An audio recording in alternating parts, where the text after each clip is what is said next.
M. Diba, je suis le coordinateur du club EVF du CM Kenya. Le CM Kenya, c'est un CM qui se trouve dans la ville de Ziguinchor au Sénégal.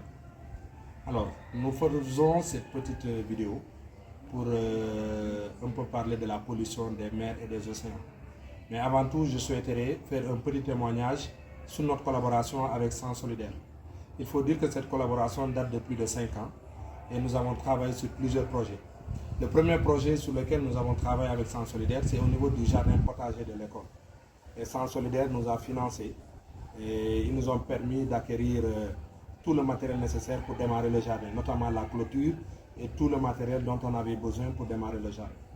Ensuite, nous avons échangé sur des correspondances scolaires entre une école qui est à Nice et une autre qui est à Monaco, et les élèves entre eux échangent des lettres.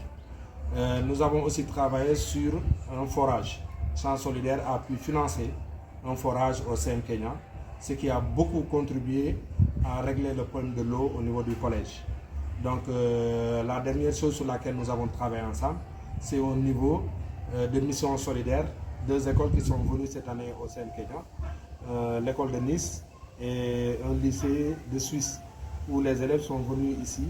Ils ont passé 3 jours avec des élèves du CM Kenya. Et on a travaillé surtout sur la décoration, l'embellissement du collège, mais aussi sur le recyclage des déchets plastiques.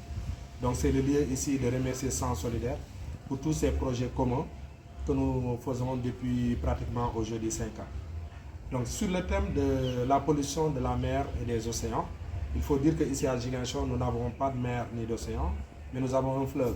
Le fleuve là, c'est le fleuve Casamance. Mais ce fleuve là aussi, c'est un fleuve qui est victime d'une pollution à outrance.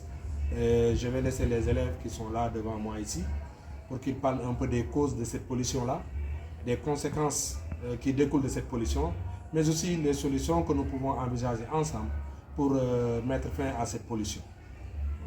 Bonsoir tout le monde, je m'appelle Adia Koumagnon, ici élève en classe de 3e au sein du CEM de Kenya, ici présente en tant que la présidente de l'organisation du club EVF.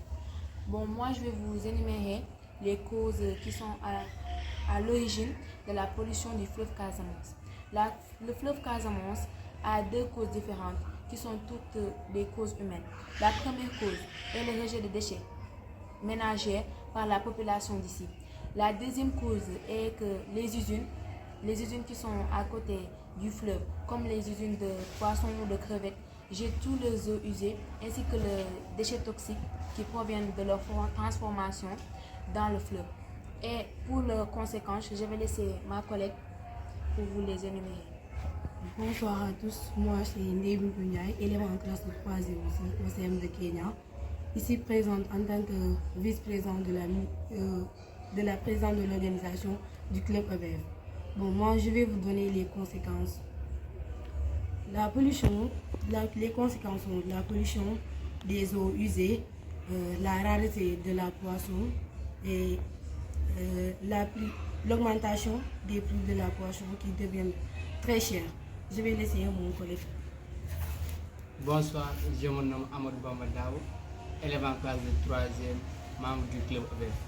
Bon, pour les solutions qui peuvent mettre fin à ce phénomène-là, comme par exemple organiser des reboisements au niveau des mangroves, faire des nettoyages au niveau des plages, aussi créer des affiches d'alerte au danger des déchets plastiques au niveau des rivières. Merci.